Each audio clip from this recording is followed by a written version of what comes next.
मेरे प्यारे देशवासियों, नमस्कार। कोरोना की दूसरी वेव और दूसरी वेव से हम भारतवासियों की लड़ाई जारी है। दुनिया के अनेक देशों की तरह भारत भी इस लड़ाई के दौरान बहुत बड़ी पीड़ा से गुजरा है। हम में से कई लोगों ने अपने परिजनों को, अपने परिचितों को खोया है।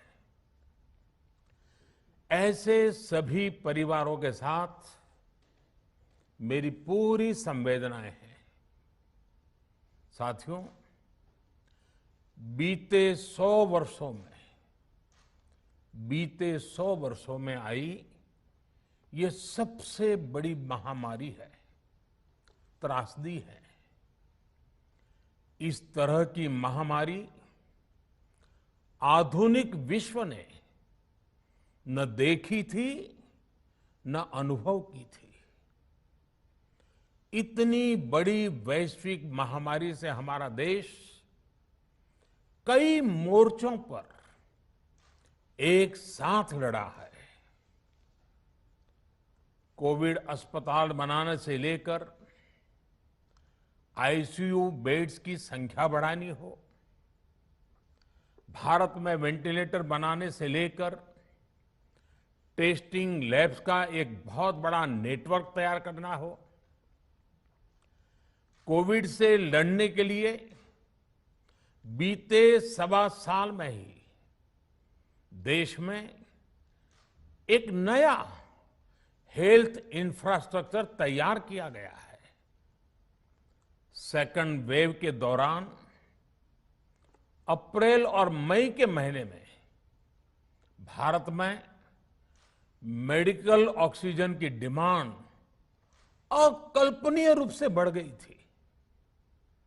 भारत के इतिहास में कभी भी इतनी मात्रा में मेडिकल ऑक्सीजन की जरूरत कभी भी महसूस नहीं की गई। इस जरूरत को पूरा करने के लिए युद्ध स्तर पर काम किया गया। सरकार के सभी तंत्र लगे। ऑक्सीजन रेल चलाई गई, एयरफोर्स के विमानों को लगाया गया, नौसेना को लगाया गया। बहुत ही कम समय में लिक्विड मेडिकल ऑक्सीजन के प्रोडक्शन में 10 गुना से ज्यादा बढ़ाया गया। दुनिया के हर कोने से, जहां कहीं से भी जो कुछ भी उपलब्ध हो सकता था, उसको प्राप्त करने का भरसक प्रयास किया गया, लाया गया। इसी तरह जरूरी दवाओं के प्रोडक्शन को कई गुना बढ़ाया गया। विदेशों में जहां भी दवाइयां उपलब्ध हो, वहां से उन्हें लाने में कोई कोर कसर बाकी नहीं छोड़ी गई। साथियों, कोरोना जैसे अदृश्य और रूप बदलने वाले दुश्मन के खिलाफ लड़ाई में सबसे प्रभावी हथियार कोविड प्रोटोकॉल है। मास्क, 2 गज की दूरी और बाकी सारी सावधानियां, उसका पालन ही है। इस लड़ाई में वैक्सीन हमारे लिए सुरक्षा कवच की तरह है। आज पूरे विश्व में वैक्सीन के लिए जो मांग है, उसकी तुलना में उत्पादन करने वाले देश और वैक्सीन बनाने वाली कंपनियां बहुत कम है, इन्हीं गिनी हैं। कल्पना करिए कि अभी हमारे पास भारत में बनी वैक्सीन नहीं होती तो आज भारत जैसे विशाल देश में क्या होता। आप पिछले 50-60 साल का इतिहास देखेंगे तो पता चलेगा कि भारत को विदेशों से वैक्सीन प्राप्त करने में दशकों लग जाते थे। विदेशों में वैक्सीन का काम पूरा हो जाता था, तब भी हमारे देश में वैक्सीनेशन का काम शुरू भी नहीं हो पाता था। पोलियो की वैक्सीन हो, स्मॉल पॉक्स, जहां गांव में हम इसको चेचक कहते हैं, चेचक की वैक्सीन हो, हेपेटाइटिस बी की वैक्सीन हो, इनके लिए देशवासियों ने दशकों तक इंतजार किया था। जब 2014 में देशवासियों ने हमें सेवा का अवसर दिया, तो भारत में वैक्सीनेशन का कवरेज 2014 में भारत में वैक्सीनेशन का कवरेज सिर्फ 60% के आसपास था, 60% के आसपास था। और हमारी दृष्टि में ये बहुत चिंता की बात थी।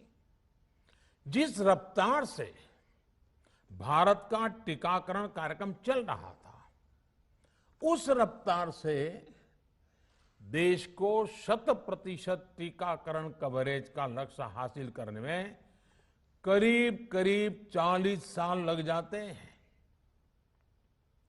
हमने इस समस्या के समाधान के लिए मिशन इंद्रधनुष को लॉन्च किया। हमने तय किया कि मिशन इंद्रधनुष के माध्यम से युद्ध स्तर पर वैक्सीनेशन किया जाएगा और देश में जिसको भी वैक्सीनेशन की जरूरत है उसे वैक्सीन देने का प्रयास होगा। हमने मिशन मोड में काम किया और सिर्फ 5-6 साल में ही वैक्सीनेशन कवरेज 60% से बढ़कर 90% से भी ज्यादा हो गई।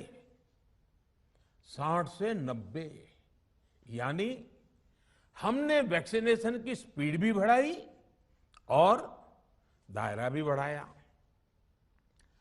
हमने बच्चों को कई जानलेवा बीमारियों से बचाने के लिए भारत के टीकाकरण अभियान का हिस्सा बना दिया। हमने इसलिए किया क्योंकि हमें हमारे देश के बच्चों की चिंता थी, गरीब की चिंता थी, गरीब के उन बच्चों की चिंता थी जिन्हें कभी टीका लग ही नहीं पाता था। हम 100% टीकाकरण कवरेज की तरफ बढ़ रहे थे कि कोरोना वायरस ने हमें घेर लिया।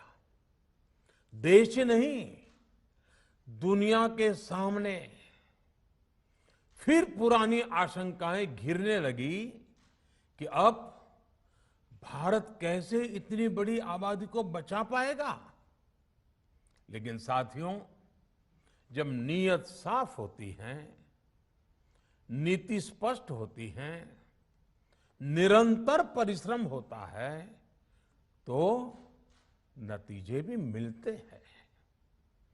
हर आशंका को दरकिनार करके भारत ने 1 साल के भीतर ही एक नहीं बल्कि 2 made in India vaccine launch कर दी। हमारे देश ने, देश के वैज्ञानिकों ने ये दिखा दिया कि भारत बड़े बड़े देशों से पीछे नहीं है। आज जब मैं आपसे बात कर रहा हूं तो देश में 23 करोड़ से ज्यादा वैक्सीन की डोज दी जा चुकी है। 23 करोड़। साथियों, हमारे यहां कहा जाता है विश्वासेन सिद्धिः, विश्वासेन सिद्धिः, अर्थात हमारे प्रयासों में हमें सफलता तब मिलती है जब हमें स्वयं पर विश्वास होता है। हमें पूरा विश्वास था कि हमारे वैज्ञानिक बहुत ही कम समय में वैक्सीन बनाने में सफलता हासिल कर लेंगे। इसी विश्वास के चलते जब हमारे वैज्ञानिक अपना रिसर्च वर्क कर ही रहे थे, तभी हमने लॉजिस्टिक्स और दूसरी तैयारियां शुरू कर दी थी। आप सब भली भांति जानते हैं कि पिछले साल यानी 1 साल पहले, पिछले साल अप्रैल में जब कोरोना के कुछ ही हजार केस थे, उसी समय वैक्सीन टास्क फोर्स का गठन कर दिया गया था। भारत के लिए वैक्सीन बनाने वाली कंपनियों को सरकार ने हर तरह से सपोर्ट किया। वैक्सीन निर्माताओं को क्लिनिकल ट्रायल में मदद की गई, रिसर्च और डेवलपमेंट के लिए जरूरी फंड दिया गया। हर स्तर पर सरकार उनके साथ कंधे से कंधा मिलाकर चली। आत्मनिर्भर भारत पैकेज के तहत मिशन कोविड सुरक्षा के माध्यम से भी उन्हें हजारों करोड़ रुपए उपलब्ध कराए गए। पिछले काफी समय से देश लगातार जो प्रयास और परिश्रम कर रहा है, उससे आने वाले दिनों में वैक्सीन की सप्लाई और भी ज्यादा बढ़ने वाली है। आज देश में 7 कंपनियां विभिन्न प्रकार की वैक्सीन का प्रोडक्शन कर रही है। 3 और वैक्सीन का ट्रायल भी एडवांस स्टेज पे चल रहा है। वैक्सीन की उपलब्धता बढ़ाने के लिए दूसरे देशों की कंपनियों से भी वैक्सीन खरीदने की प्रक्रिया को तेज किया गया है। इधर हाल के दिनों में कुछ एक्सपर्ट्स द्वारा हमारे बच्चों को लेकर भी चिंता जताई गई है। इस दिशा में भी 2 वैक्सीन का ट्रायल तेजी से चल रहा है। इसके अलावा अभी देश में एक नेजल वैक्सीन पर भी रिसर्च जारी है। इसे सिरिंज से न देकर नाक में स्प्रे किया जाएगा। देश को अगर निकट भविष्य में इस वैक्सीन पर सफलता मिलती है, तो इससे भारत के वैक्सीन अभियान में और ज्यादा तेजी आएगी। साथियों, इतने कम समय में वैक्सीन बनाना अपने आप में पूरी मानवता के लिए बहुत बड़ी उपलब्धि है, लेकिन इसकी अपनी सीमाएं भी हैं। वैक्सीन बनने के बाद भी दुनिया के बहुत कम देशों में वैक्सीनेशन प्रारंभ हुआ और ज्यादातर समृद्ध देशों में ही शुरू हुआ। WHO ने वैक्सीनेशन को लेकर गाइडलाइंस दी। वैज्ञानिकों ने वैक्सीनेशन की रूपरेखा रखी और भारत ने भी जो अन्य देशों की बेस्ट प्रैक्टिसेस थी, विश्व स्वास्थ्य संगठन WHO के मानक थे, उसी आधार पर चरणबद्ध तरीके से वैक्सीनेशन करना तय किया। केंद्र सरकार ने मुख्यमंत्रियों के साथ हुई अनेकों बैठकों से जो सुझाव मिले, संसद के विभिन्न दलों के साथियों द्वारा जो सुझाव मिले, उसका भी पूरा ध्यान रखा। इसके बाद ही ये तय हुआ कि जिन्हें कोरोना से ज्यादा खतरा है, उन्हें प्राथमिकता दी जाएगी। इसलिए ही हेल्थ वर्कर्स, फ्रंटलाइन वर्कर्स, 60 वर्ष की आयु से ज्यादा के नागरिक, बीमारियों से ग्रसित 45 वर्ष से ज्यादा आयु के नागरिक, इन सभी को वैक्सीन पहले लगनी शुरू हुई है। आप कल्पना कर सकते हैं कि अगर कोरोना की दूसरी वेव से पहले हमारे फ्रंटलाइन वर्कर्स को वैक्सीन नहीं लगी होती तो क्या होता। सोचिए, हमारे डॉक्टर्स, नर्सिंग स्टाफ को वैक्सीन ना लगी तो क्या होता। अस्पतालों में सफाई करने वाले हमारे भाई बहनों को, एम्बुलेंस के हमारे ड्राइवर्स भाई बहनों को वैक्सीन ना लगी होती तो क्या होता। ज्यादा से ज्यादा हेल्थ वर्कर्स को वैक्सीनेशन होने की वजह से ही वो निश्चिंत होकर दूसरों की सेवा में लग पाए, लाखों देशवासियों का जीवन बचा पाए। लेकिन देश में कम होते कोरोना के मामलों के बीच केंद्र सरकार के सामने अलग अलग सुझाव भी आने लगे, भिन्न भिन्न मांगे होने लगी। पूछा जाने लगा, सब कुछ भारत सरकार ही क्यों तय कर रही है, राज्य सरकारों को छूट क्यों नहीं दी जा रही है, राज्य सरकारों को लॉकडाउन की छूट क्यों नहीं मिल रही है, one size does not fit all जैसी बातें भी कही गई। दलील ये दी गई कि संविधान में चूंकि हेल्थ, आरोग्य प्रमुख रूप से राज्य का विषय है, इसलिए अच्छा है कि सब राज्य ही करें। इसलिए इस दिशा में एक शुरुआत की गई। भारत सरकार ने एक बृहद गाइडलाइन बनाकर राज्यों को दी ताकि राज्य अपनी आवश्यकता और सुविधा के अनुसार काम कर सके। स्थानीय स्तर पर कोरोना कर्फ्यू लगाना हो, माइक्रो कंटेनमेंट जोन बनाना हो, इलाज से जुड़ी व्यवस्थाएं हो, भारत सरकार ने राज्यों की इन मांगों को स्वीकार किया।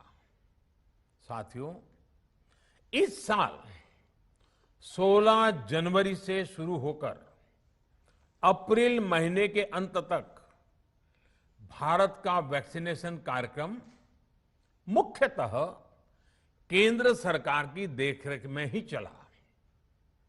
सभी को मुफ्त वैक्सीन लगाने के मार्ग पर देश आगे बढ़ रहा था।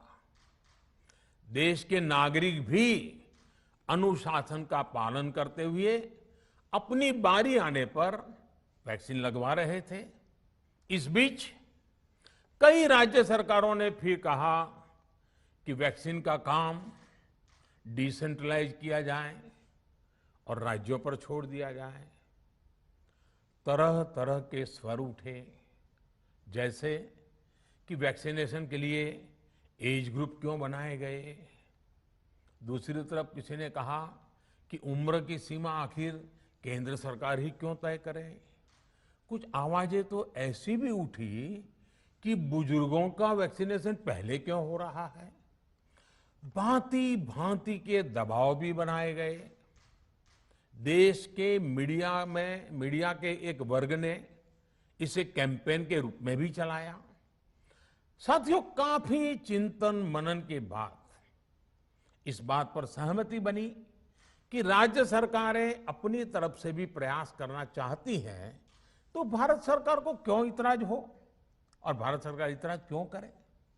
राज्यों की इस मांग को देखते हुए, उनके आग्रह को ध्यान में रखते हुए 16 जनवरी से जो व्यवस्था चली आ रही थी, उसमें प्रयोग के तौर पर एक बदलाव किया गया। हमने सोचा कि राज्य ये मांग कर रहे हैं, उनका उत्साह है, तो चलो भाई 25% का काम उन्हीं को सुपुर्द कर दिया जाए, उन्हीं को दे दिया जाए। स्वाभाविक है 1 मई से राज्यों को 25% काम उनके हवाले कर दिया गया। उसे पूरा करने के लिए उन्होंने अपने अपने तरीके से प्रयास भी किए। इतने बड़े काम में किस तरह की कठिनाइयां आती हैं, ये भी उनके ध्यान में आने लगा। उनको पता चला पूरी दुनिया में वैक्सीन की क्या स्थिति है, इसकी सच्चाई से भी राज्य परिचित हुए। और हमने देखा, एक तरफ मई में सेकेंड वेव, दूसरी तरफ वैक्सीन के लिए लोगों का बढ़ता रुझान, और तीसरी तरफ राज्य सरकारों की कठिनाइयां। मई में 2 सप्ताह बीतते बीतते कुछ राज्य खुले मन से ये कहने लगे कि पहले वाली व्यवस्था ही अच्छी थी। धीरे धीरे इसमें कई राज्य सरकारें जुड़ती चली गई। वैक्सीन का काम राज्यों पर छोड़ा जाए, जो इसकी वकालत कर रहे थे उनके विचार भी बदलने लगे। एक अच्छी बात रही कि समय रहते राज्य पुनर्विचार की मांग के साथ फिर आगे आए। राज्यों की इस मांग पर हमने भी सोचा कि देशवासियों को तकलीफ ना हो, सुचारू रूप से उनका वैक्सीनेशन हो।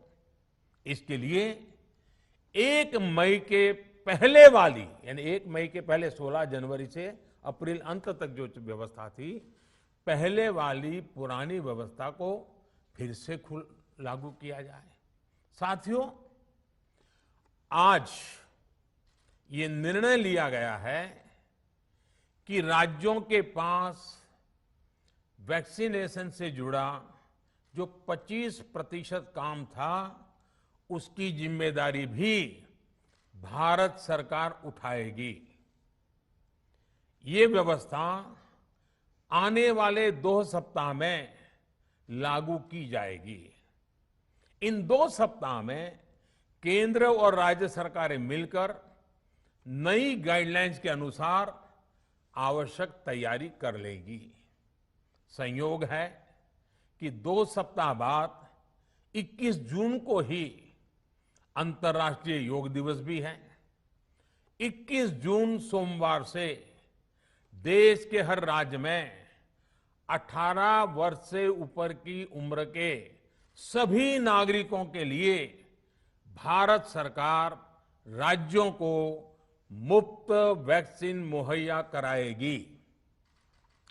वैक्सीन निर्माताओं से कुल वैक्सीन उत्पादन का 75% हिस्सा भारत सरकार खुद ही खरीदकर राज्य सरकारों को मुफ्त देगी। यानी देश की किसी भी राज्य सरकार को वैक्सीन पर कुछ भी खर्च नहीं करना होगा। अब तक देश के करोड़ों लोगों को मुफ्त वैक्सीन मिली है। अब 18 वर्ष की आयु के लोग भी इसमें जुड़ जाएंगे।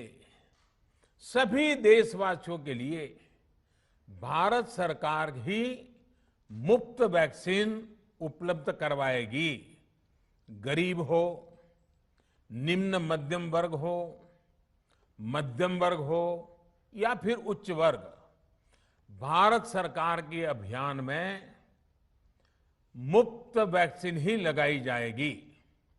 हां, जो व्यक्ति मुफ्त में वैक्सीन नहीं लगवाना चाहते, प्राइवेट अस्पताल में वैक्सीन लगवाना चाहते हैं, उनका भी ध्यान रखा गया है। देश में बन रही वैक्सीन में से 25% प्राइवेट सेक्टर के अस्पताल सीधे ले पाए, ये व्यवस्था जारी रहेगी। प्राइवेट अस्पताल वैक्सीन की निर्धारित कीमत के उपरांत एक डोज पर अधिकतम 150 रुपये ही सर्विस चार्ज ले सकेंगे। इसकी निगरानी करने का काम राज्य सरकारों के पास ही रहेगा। साथियों, हमारे शास्त्रों में कहा गया है, प्राप्य आपदम न व्यथते कदाचित। उद्योगम अनु इच्छति चा प्रमत्तः, अर्थात विजेता आपदा आने पर उससे परेशान होकर हार नहीं मानते, बल्कि उद्यम करते हैं, परिश्रम करते हैं और परिस्थिति पर जीत हासिल करते हैं। कोरोना से लड़ाई में 130 करोड़ से अधिक भारतीयों ने अभी तक की यात्रा आपसी सहयोग, दिन रात मेहनत करके तय की है। आगे भी हमारा रास्ता हमारे श्रम और सहयोग से ही मजबूत होगा। हम वैक्सीन प्राप्त करने की गति भी बढ़ाएंगे और वैक्सीनेशन अभियान को भी और गति देंगे। हमें याद रखना है कि भारत में वैक्सीनेशन की रफ्तार आज भी दुनिया में बहुत तेज है, अनेक विकसित देशों से भी तेज है। हमने जो टेक्नोलॉजी प्लेटफॉर्म बनाया है कोविन, उसकी भी पूरी दुनिया में चर्चा हो रही है। अनेक देशों ने भारत के इस प्लेटफॉर्म को इस्तेमाल करने में रुचि भी दिखाई है। हम सब देख रहे हैं कि वैक्सीन की एक एक डोज कितनी महत्वपूर्ण है। हर डोज से एक जिंदगी जुड़ी हुई है। केंद्र सरकार ने ये व्यवस्था भी बनाई है कि हर राज्य को कुछ सप्ताह पहले ही बता दिया जाएगा कि उसे कब कितनी डोज मिलने वाली है। मानवता के इस पवित्र कार्य में वाद विवाद और राजनीतिक छींटाकशी से ऐसी बातों को कोई भी अच्छा नहीं मानता है। वैक्सीन की उपलब्धता के अनुसार पूरे अनुशासन के साथ वैक्सीन लगती रहे, देश के हर नागरिक तक हम पहुंच सके, ये हर सरकार, हर जनप्रतिनिधि, हर प्रशासन की सामूहिक जिम्मेदारी है। प्रिय देशवासियों, टीकाकरण के अलावा आज एक और बड़े फैसले में, उस फैसले से मैं आपको अवगत कराना चाहता हूं। पिछले वर्ष जब कोरोना के कारण लॉकडाउन लगाना पड़ा था, तो प्रधानमंत्री गरीब कल्याण अन्न योजना के तहत 8 महीने तक 80 करोड़ से अधिक देशवासियों को मुफ्त राशन की व्यवस्था हमारे देश ने की थी। इस वर्ष भी दूसरी वेव के कारण मई और जून के लिए भी इस योजना का विस्तार किया गया था। आज सरकार ने फैसला लिया है कि प्रधानमंत्री गरीब कल्याण अन्न योजना को अब दीपावली तक आगे बढ़ाया जाएगा। महामारी के इस समय में सरकार गरीब की हर जरूरत के साथ उसका साथी बनकर खड़ी है। यानी नवंबर तक 80 करोड़ से अधिक देशवासियों को हर महीने तय मात्रा में मुफ्त अनाज उपलब्ध होगा। इस प्रयास का मकसद यही है कि मेरे किसी भी गरीब भाई बहन को, उसके परिवार को भूखा सोना ना पड़े। साथियों, देश में हो रहे इन प्रयासों के बीच कई क्षेत्रों से वैक्सीन को लेकर भ्रम और अफवाहों की जानकारी चिंता बढ़ाती है। ये चिंता भी मैं आपके सामने व्यक्त करना चाहता हूं। जब से भारत में वैक्सीन पर काम शुरू हुआ, तभी से कुछ लोगों द्वारा ऐसी बातें कही गई जिससे आम लोगों के मन में शंका पैदा हो। कोशिश ये भी हुई कि भारत के वैक्सीन निर्माताओं का हौसला पस्त पड़ जाए और उनके सामने अनेक प्रकार की बाधाएं आए। जब भारत की वैक्सीन आई तो अनेक माध्यमों से शंका आशंका को और बढ़ाया गया। वैक्सीन न लगवाने के लिए भांति भांति के तर्क प्रचारित किए गए। इन्हें भी देश देख रहा है। जो लोग वैक्सीन को लेकर आशंका पैदा कर रहे हैं, अफवाहें फैला रहे हैं, वो भोले भाले भाई बहनों के जीवन के साथ बहुत बड़ा खिलवाड़ कर रहे हैं। ऐसी अफवाहों से सतर्क रहने की जरूरत है। मैं भी आप सबसे, समाज के प्रबुद्ध लोगों से, युवाओं से अनुरोध करता हूं कि आप भी वैक्सीन को लेकर जागरूकता बढ़ाने में सहयोग करें। अभी कई जगहों पर कोरोना कर्फ्यू में ढील दी जा रही है, लेकिन इसका मतलब ये नहीं कि हमारे बीच से कोरोना चला गया है। हमें सावधान भी रहना है और कोरोना से बचाव के नियमों का भी सख्ती से पालन करते रहना है। मुझे पूरा विश्वास है हम सब कोरोना से इस जंग में जीतेंगे। भारत कोरोना से जीतेगा। इन्हीं शुभकामनाओं के साथ आप सभी देशवासियों का बहुत बहुत धन्यवाद।